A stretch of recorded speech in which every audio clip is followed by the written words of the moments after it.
Welcome to the Career Conversations. And today I have on the show the privilege of hosting Nitisha Bansal.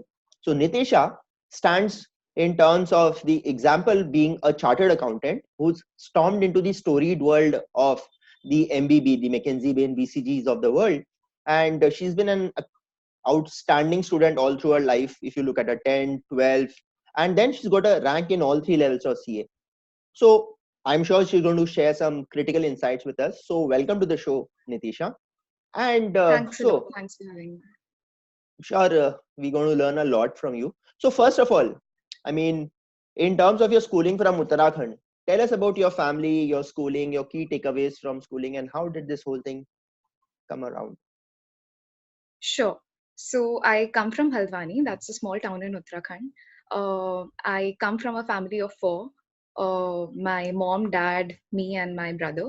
My dad is also a chartered accountant. He practices there, back in Haldwani. My brother is also a chartered accountant. He is an associate partner with KPMG in deal advisory.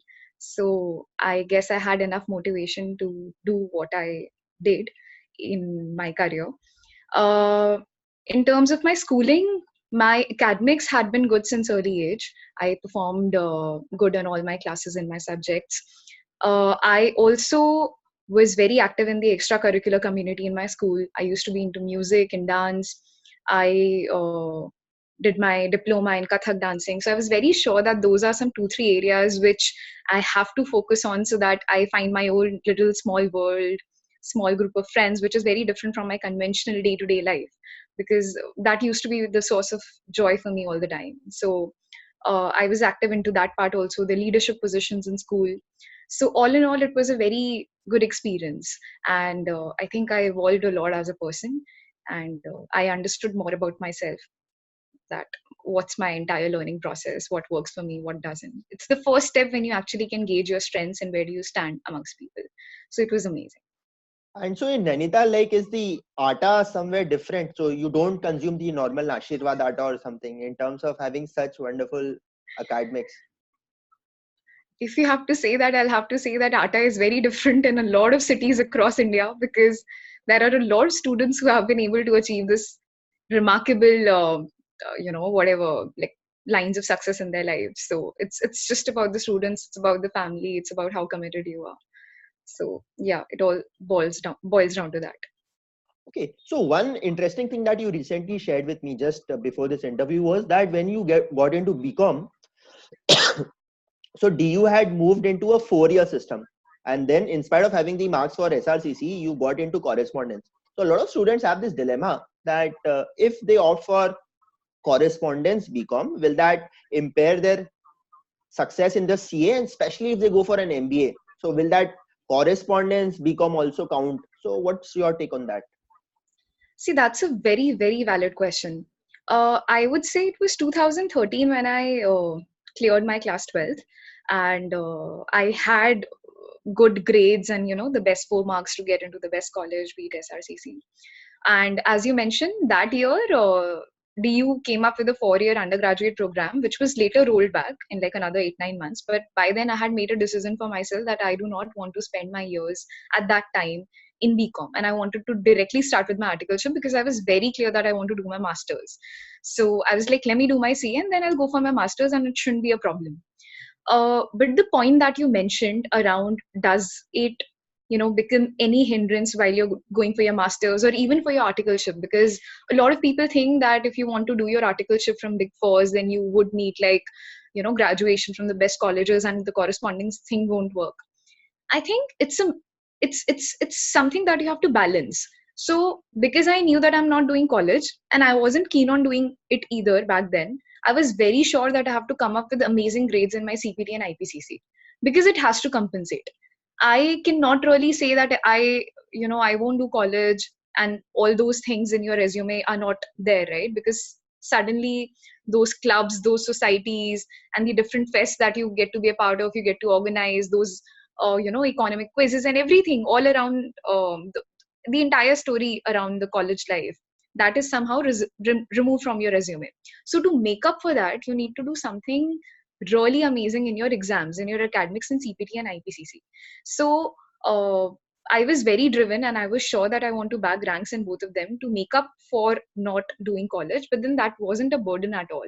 I knew that, if I am committed and if I know that, okay, this is the reality and this is how I'm going to go about it, it will happen. And if you're doing that, then articleship, MBA, everything, every time you have a justification for what you did and why you did. So till the time you have that justification, I think nothing really matters and the path is very clear. So there's absolutely no need to be concerned about if you did like a regular college or not a regular college. It's completely fine till the time you're able to make up in the other department.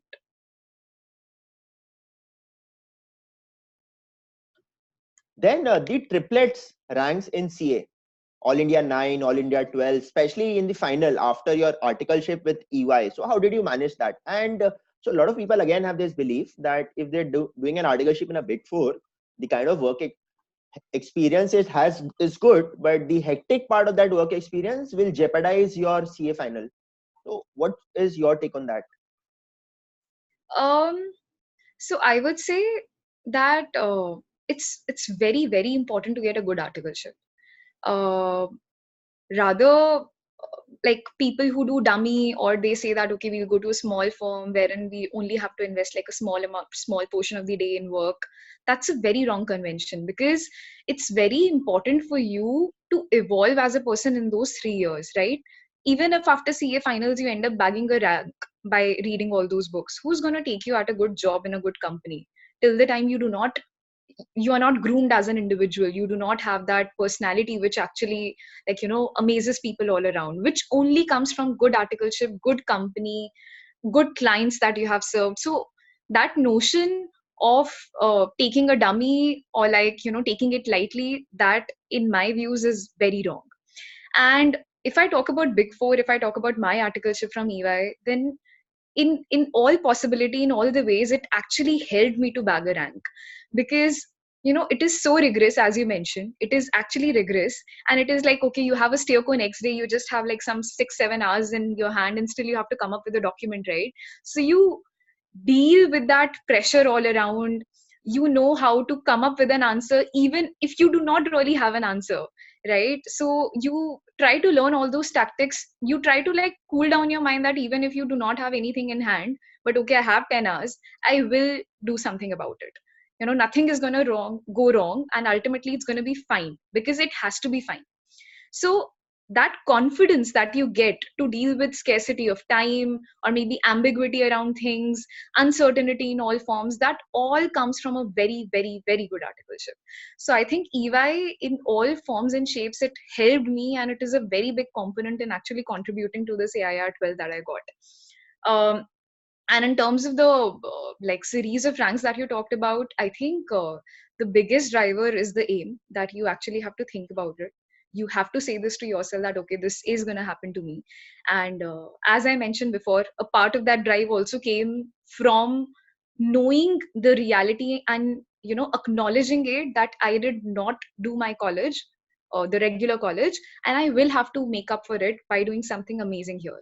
So you cannot be ignorant about it. You should know that okay, there is something that you missed. It was a very conscious choice, but you just have to like compensate for it. Nothing big about it, but then this is how it's going to happen. So that was the biggest driver for me. And then you just have to be honest with your efforts, surround yourself with the right group of people. Most of the times I see CA students, and still even when I've cleared, I get calls and messages that we are doing this, but I don't think it's going to happen. The passing percent has gone down to this, people are not doing the corrections properly, and all of that stuff. You won't believe, till I actually appeared for my CA finals, I didn't actually even I didn't even care what was the passing percent. I am not concerned or bothered about it. I know this is my syllabus, this is what I have to study, and then I have to appear for my exams. So for those 4 or 5 months immediately before my exam, I was very sure that I have to like get into a silo, just work hard, and then appear for my exams, and completely separate myself from all the negativity around how the checking process is happening, or like who has failed, who has passed, who's appearing for the third time, who followed my same path and probably couldn't make it, because you get a lot of stories that, okay, this person joined Big Four, but then he failed for continuously like 5 to 6 attempts and he couldn't make it. It's better that you do like this small articleship or probably something dummy, and then you'll be able to make it big. Why surround yourself with all that negativity? So I think I was very sure about how dedicated I have to be, how much attention I have to give whatever is happening in my articleship, and I have to be very honest with my efforts. And yeah, the last but not the least thing, just learn to be very happy also during that time. Like, as I said, right, those extracurricular activities always come handy at each and every point of time. So maybe if you're a dancer, just go for some weekend classes. Just always have that third extra world to your mind wherein it can find happiness from. So just be happy, carefree, and everything will fall into place. So nothing to like panic about. Yeah. All right, great answer that ways. Okay, then post qualification, you joined EY in their performance improvement vertical, which will be typically the management consulting for the proxy. So, what was that experience? Because I would not imagine that a lot of people feel that even the big fours. So, a lot of us know that it's big fours have a transaction advisory vertical, but even the performance improvement management consulting work, what exactly would you do there? So basically, after clearing my CA, I wanted to get a taste of the management consulting world. And I knew that McKinsey was going to come after some 6, 7 months. And for that brief period, I did not really want to change my company. And I did my articleship in statutory audit, but now I wanted to experience something new in my life. So then therein I made this choice of taking a transfer to the PI department, which is the performance improvement. What you actually do, it's like the mini consulting arm of Big Four. Same strategy process, you build strategy for a company or maybe help them out with implementation of some project. So it's similar work what BCG, McKinsey, Bain do, but probably at a smaller level. It's more about implementation than the strategy part of it. So I think it's a unit which is still evolving, and probably in some years it will actually be competing like neck to neck with the other big threes also. So all the big fours are in the process of involving this part of theirs, and for me it was a very happy journey. I worked in the social sector. I worked for Gates Foundation, and that project was really like, it left like a deep impression. So I'm really happy about those 6 months. So it was typical consulting work. How did the entry into McKinsey happen? So, what exactly is the criteria for these management consulting firms to get chartered accountant freshers? And so, was it just the rank? Without a rank, you won't get there. So, earlier I'd interviewed a girl called Shakshi Gupta. So, she was All India 1 in Inter. In final, she missed her rank because of her industrial training and all. But they still took her. So, what exactly is it like? Cast in stone, rank or no rank, or are they flexible? So, McKinsey and BCG come up with this program for CA rank holders. Bain currently does not have any such program, to the extent I'm aware of. For BCG, you need to have rank at either of the level, either IPCC or finals. So that is their prerequisite. Most of the times, unless they make an exception, that is how it goes about it. If you have rank in either of them, then they give you a direct call, they invite your applications and they shortlist, right? And then you go through the regular interview process. With McKinsey, it's a little different. Bagging ranks is not a prerequisite at all. Is it an add-on? Yes. Will they have a preference? Maybe, but not compulsory at all. So I joined with 2 other people when I joined McKinsey, and one of them did not have ranks either at IPCC or final. The only thing she had was amazing schooling experience, college, articleship, and it's also about what you do in your articleship, right? Like what type of feedback do you get from people, and how well are you groomed up. So basically McKinsey evaluates your profile as a whole. It doesn't really use rank as a filter to judge you, and that's the good part about it. So actually a lot of people are ignorant, because I receive those queries that I missed out on ranks, will I still be able to make it? So ranks is not a necessity at all. It helps you to get shortlisted. Maybe it gives you that leverage, but then even if you do not have a rank, it's completely fine. So that is on the first part, if being a rank holder is a prerequisite for this. The second part, how does the process happen? So basically they approach the rank holders. McKinsey approaches the rank holders and creates a WhatsApp group. wherein some of McKinsey's existing people, they will add you to that WhatsApp group, add the rankers, because it's very easy to get their contacts even from the ICI list that gets released. You can get their contacts and they add you to the WhatsApp group, and they tell you that, okay, you can apply by this date. And also they ask you to spread this message around, because they want to make sure it's not just the rankers. So the only thing you have to do is be in touch with one or the other ranker, because they will be approached for sure. So you just have to make sure that you know when is McKinsey coming for the recruitment, and then you can automatically get added to, if even if you're not getting added to the WhatsApp group, you just need that, okay, who do I have to mail my CV to? And this you can know from any rank holder who's a part of that group. So it's very easy to actually approach them. Next step is very simple. They ask you for your CV. They even vet it for you. If they have any recommendations, they give that to you. And then it's a shortlisting process. As I mentioned, shortlisting is on the basis of a lot of factors: your extracurriculars, your academics, your articleship, maybe if you have had ranks and everything. It's a very holistic and a proper evaluation of your entire profile. And then starts the 15-day or the 19-day preparation for your interview, which is case based. That for CA students is a different process, because generally in those 3 years of articleship or like their entire curriculum, they do not face anything similar. It's the prep for their interview is very different from what you conventionally or generally do for the other companies. So they give you a buddy also. The buddy is there with you for like the next 15-19 days. They take you through the entire process. How do you have to prepare? What study material do you have to refer to? You prepare, you appear for the interviews, and ultimately you get selected. So that's how the process for the consulting firms goes about, and that's how you enter. And how do the odds stack up for chartered accountants? Because management consulting is mostly dominated by MBAs or IITs. So in terms of the designation that's given to you, and in terms of how you're perceived on the work front, so it's like, okay, I get a lower designation, but functionally I am equally talented and I work neck to neck with people. So how does that whole thing happen? CA versus MBA, IITs. Nowadays they're even taking law graduates. Yeah, Some. yeah. Yeah, of course they do. So it's not about the designation or MBA. So basically the entry level roles in McKinsey or be it BCG are at two levels, and specifically I'll be talking about McKinsey. So the entry level roles are at two stages. Either you are a undergrad or you are a postgrad. Postgrad means you have done your masters, right? You have done your MBA. So if you're joining after your MBA, you become a junior associate, and if you're joining after undergrad, you become a business analyst. Okay. And if you stay in the firm for like 2-3 years, you bridge that gap and you directly become an associate. So that's another story. But then these are the two levels.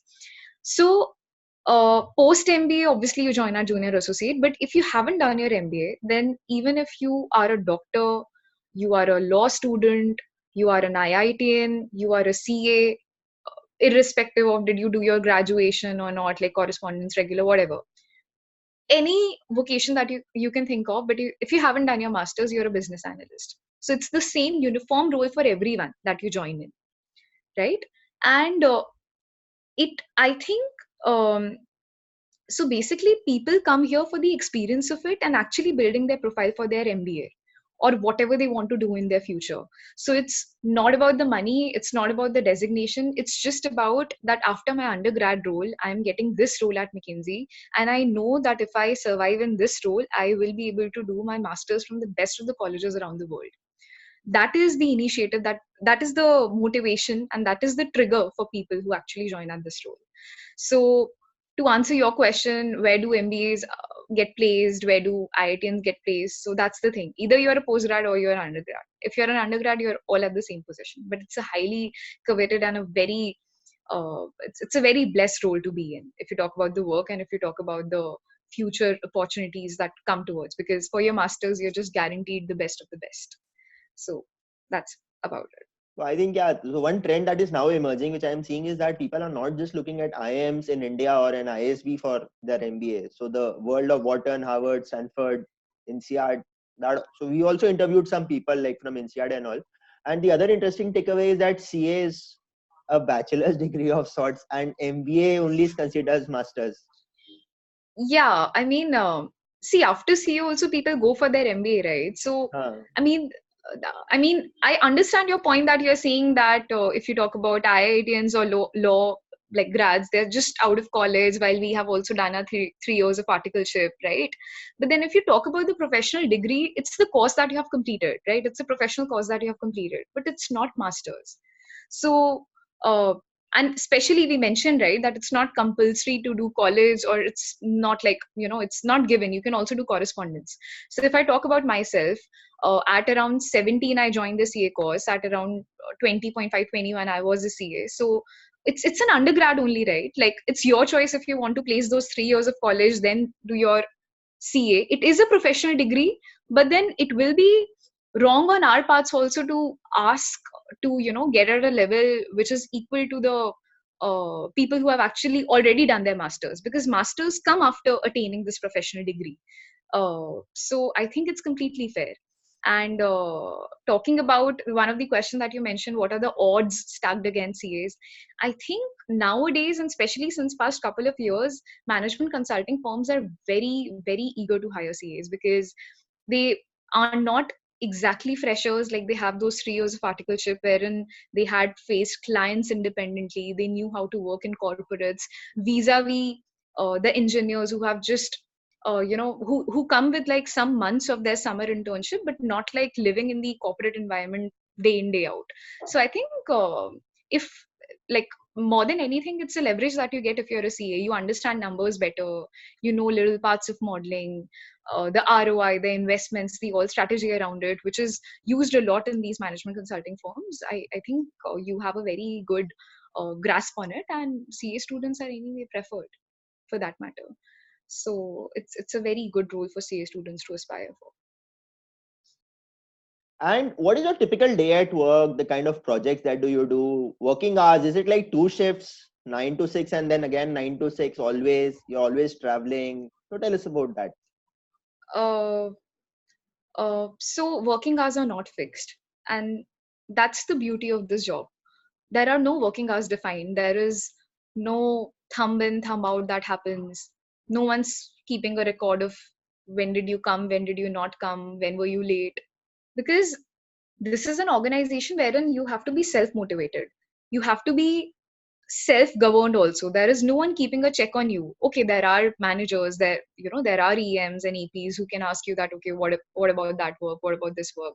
But there's no one asking you every now and then that, you're supposed to do this. Did you do this by 2 p.m, 2 3 a.m, whatever? Or maybe you have to come to your job at 9 and then you have to leave at 5. You just know that this is the task I have to do. And then how you do, how creative you want to be in there, it's completely your choice. There's a lot of independence in how you are going about it, and there could be a lot of creativity involved. You can get experts on board and you can speak to them. How do you think this should happen? The McKinsey knowledge base is very strong, so you can refer to some previous cases that happened, or maybe you can get on call with people who did a similar thing around the world, around the globe, right? You can speak to anyone and know what was your experience there, what do I do with this client differently so that things turn out this way. If you need, suppose you have to develop some technology for them, if you have to come up with a software, then you also get the tech support that, okay, this is how I want the final output to be. I'm a CA, I don't know how to code, so can you please help me with creating this? So you have that dedicated team also, that you can just approach them and be like, look, this is what I want the output to be, can you please help me do that? So be it about finance, tech, any expertise anywhere, you get that support. So it's literally like you're given a problem statement, you have to come up with an answer, and you get all the possible assistance around the globe. That's how it functions. So a typical day at work, no time constraints, uh, self governance, as I mentioned. You have to be as creative as you could be. Amazing, amazing people around, right? Because people from one of the best institutions in and outside India join the firm. So amazing, amazing talent around. Very humble, grounded people. Very inspiring. So in terms of people factor, it's amazing. And typical day at work can be hectic. A lot of travel will be involved, because you have to hustle between the client location, your own home location, but it's all worth it, I'll say. It never tires you up because of the impact of the work that you are actually undertaking, and because of how different it is from what you're used to. So it is hectic, but in a good way. It actually gears you up and it inspires you to uh, you know uh, up your game and probably just try to go with the flow. And while I understand that there's going to be some client confidentiality that's going to be involved here, but what are the typical kind of problems that you people solve as management consultants for companies? So typical problems would be, it could be a strategy around creating a new product, entering into a new market, some profitability issues that, okay, I had been facing this much decline. Now I want, this percent increase on my EBITDA. It could be, I have these many funds. I don't know where do I invest. Can you please do a due diligence of these 4 5 businesses and tell me that where should I go ahead? Um, so there could be different types of projects. It could be profitability, it could be market entry, it could be product designing, it could be product pricing. I have found this service, now I don't know how much do I charge for it. It could be product pricing. It could be an internal McKinsey study also, right? Like McKinsey many a times does undertake some amazing works. Like there is some trend in the world, right? And they want to evaluate that, okay, with this, how is this segment getting impacted? What have been the trends by then, or like whatever, some internal McKinsey study which can be used as a database for the other projects that McKinsey is running, or maybe for some publishing in and around. You must be seeing like articles all throughout, right? McKinsey That is from the Insights. McKinsey team. Yeah. Exactly, McKinsey Insights. And McKinsey does come up with those global reports every now and then, which are, probably launched at the WEFs and all of that. You can do social work, right? So there is McKinsey Generation, and there are dedicated internal groups in McKinsey which actually do pro bono consulting also. You can help with them with some social effort, or it could actually be like a social project wherein you're helping either the government or you're helping some fund, some NGO to achieve what they want to. So you will be asked to like devise an entire strategy that, okay, if I want to eliminate this by this much percent, how do I do that?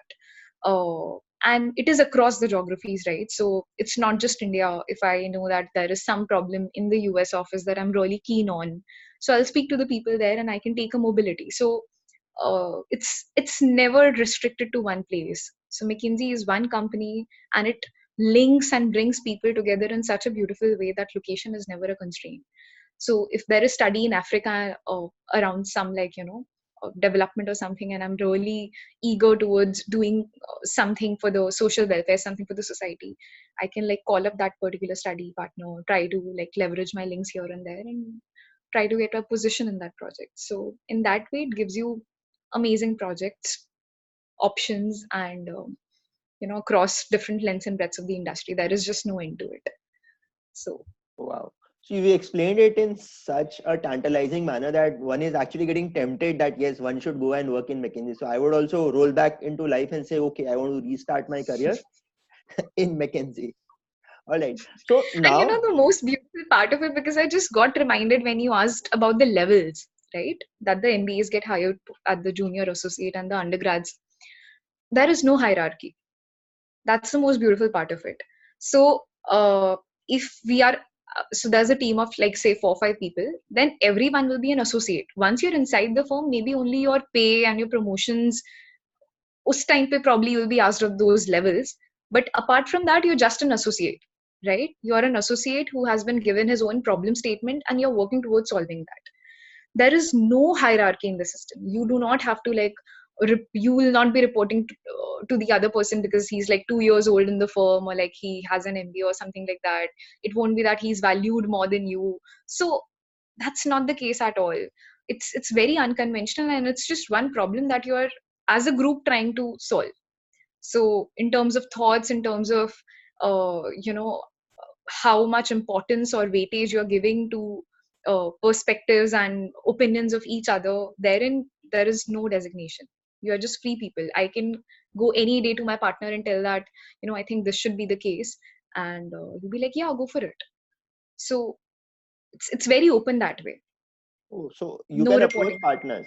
Like in my Deloitte articleship days, so partner used to be some distant part in the world. So I had a manager and my word would have been restricted there mostly. So they are less hierarchical Not at than all. before. Not at all. It's because I also experienced this similar culture change, right? Like in Big Fours, I completely understand.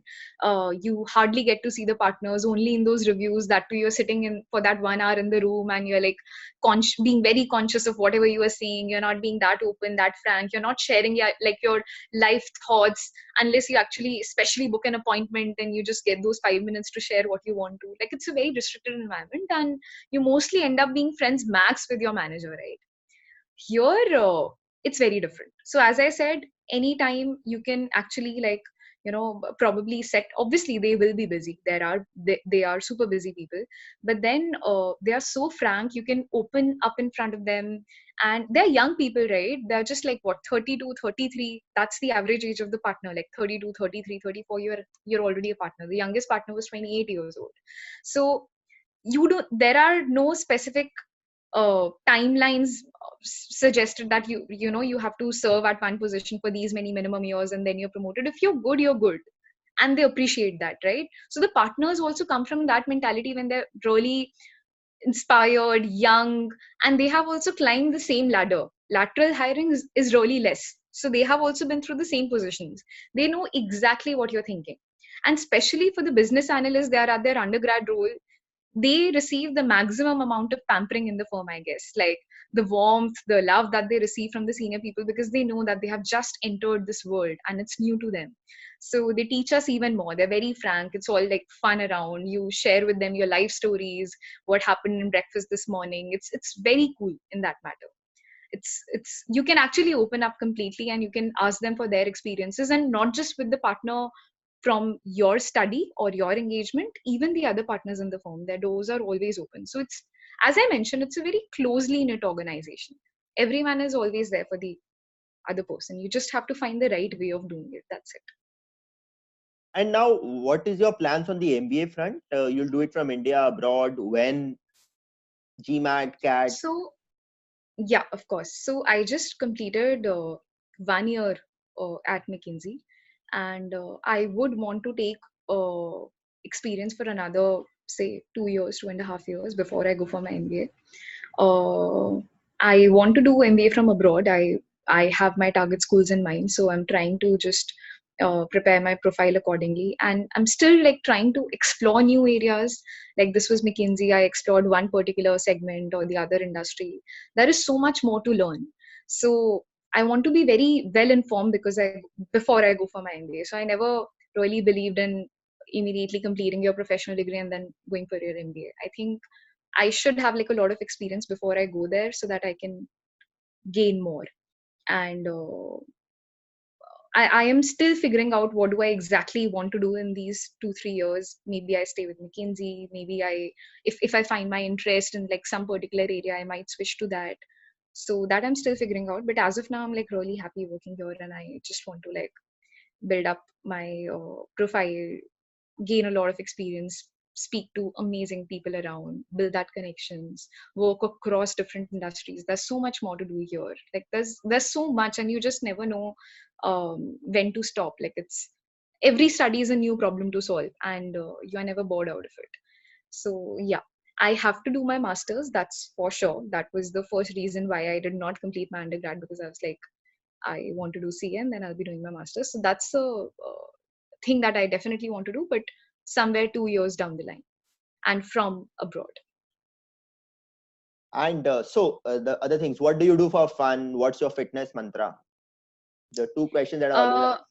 Yeah.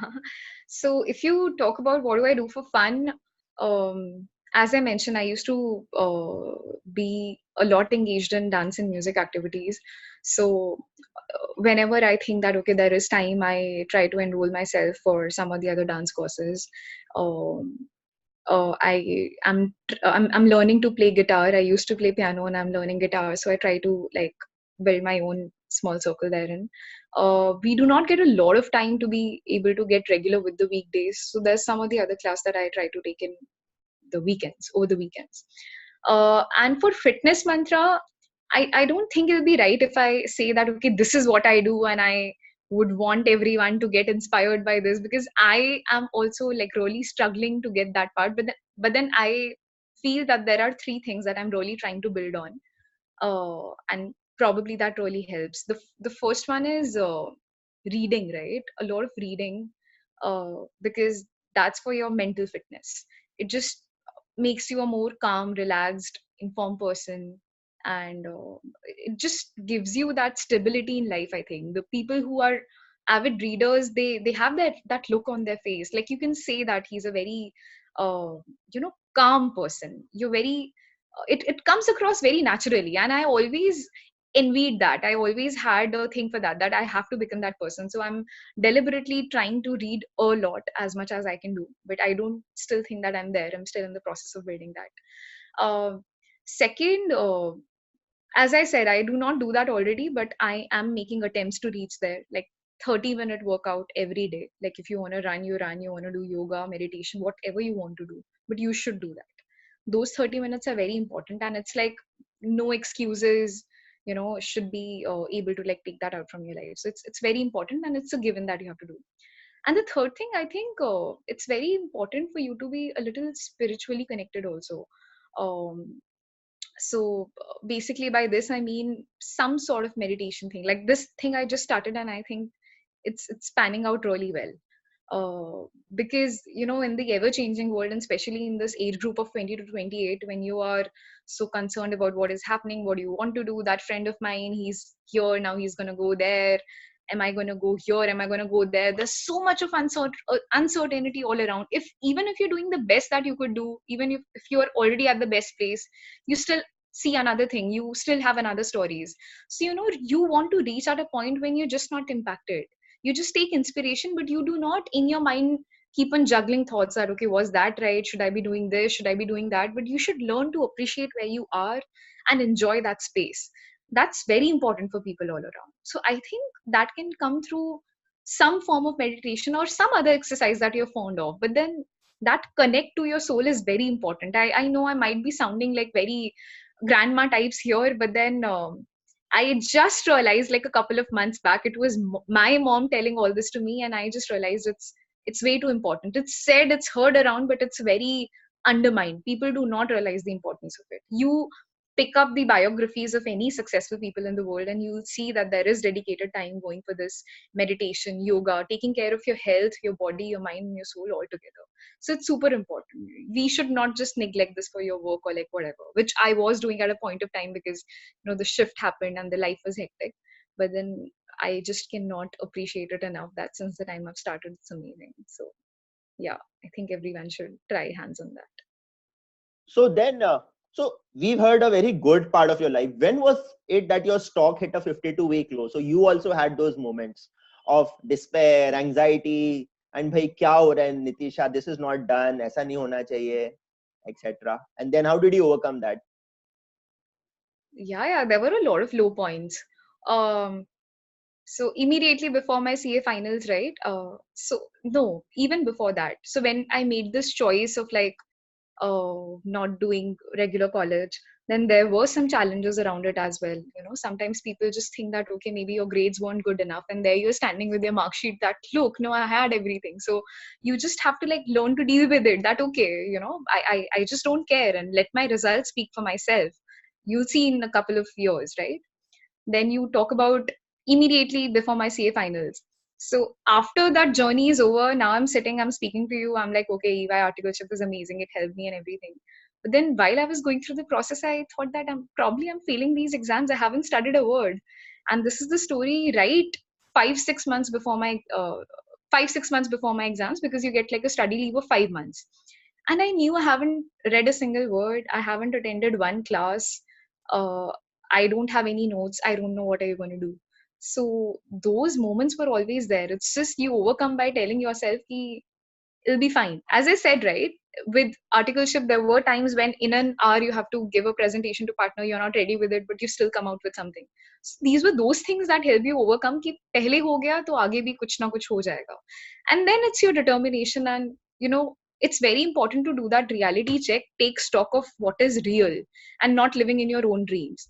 Like I realized that I haven't studied anything, and I realized these 5 months are everything for me, right? So that reality check was important. Even if it was the worst place to be in at that time, I was like, it's okay, but this is how it is.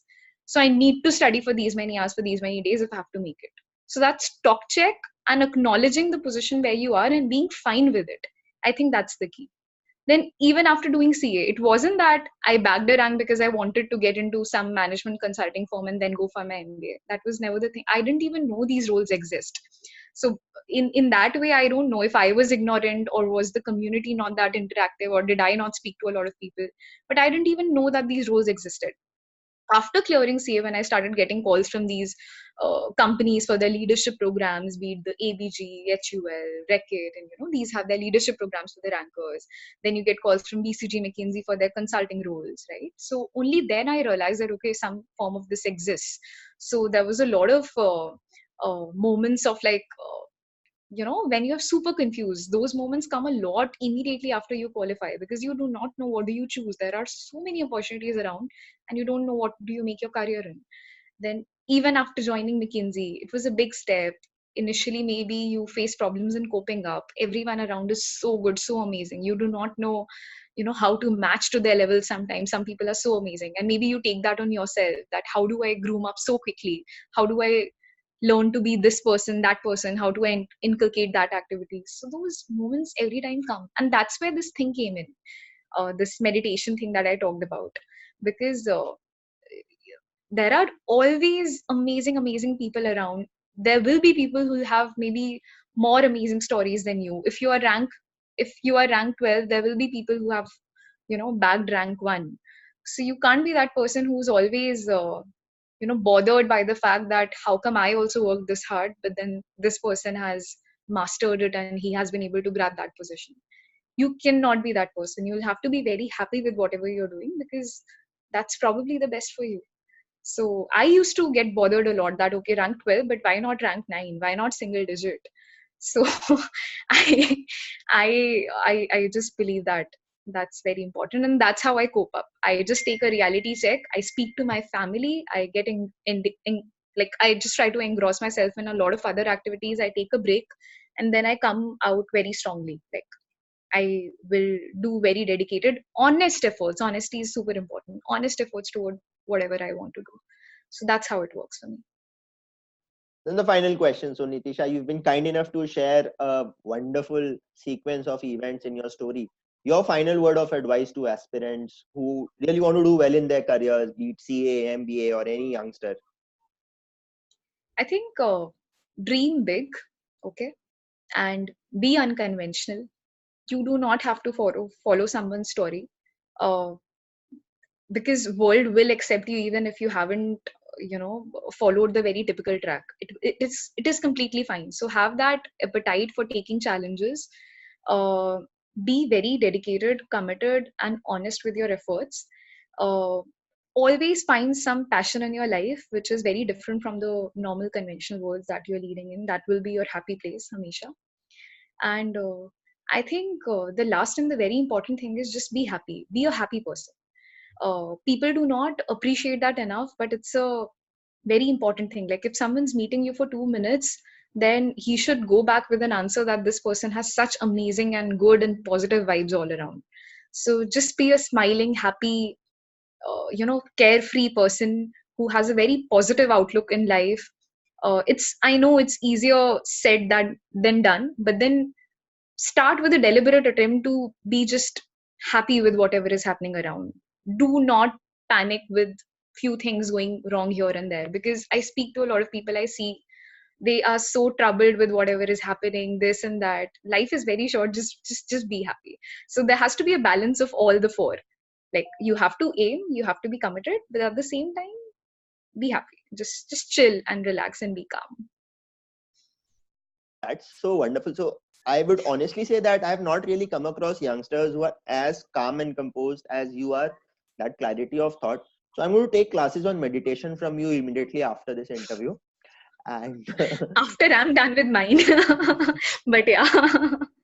okay, Of so thank course. you so much for sharing your experiences on this show. And I'm sure the audience is going to love that. I'm going to leave your LinkedIn connect description in the place, and maybe people are going to connect with you for mentorship or advice. So thanks again, Sure. Nitisha, for sparing No your time. problem. Yeah. Bye bye. Thanks. Thank you. Thanks a lot.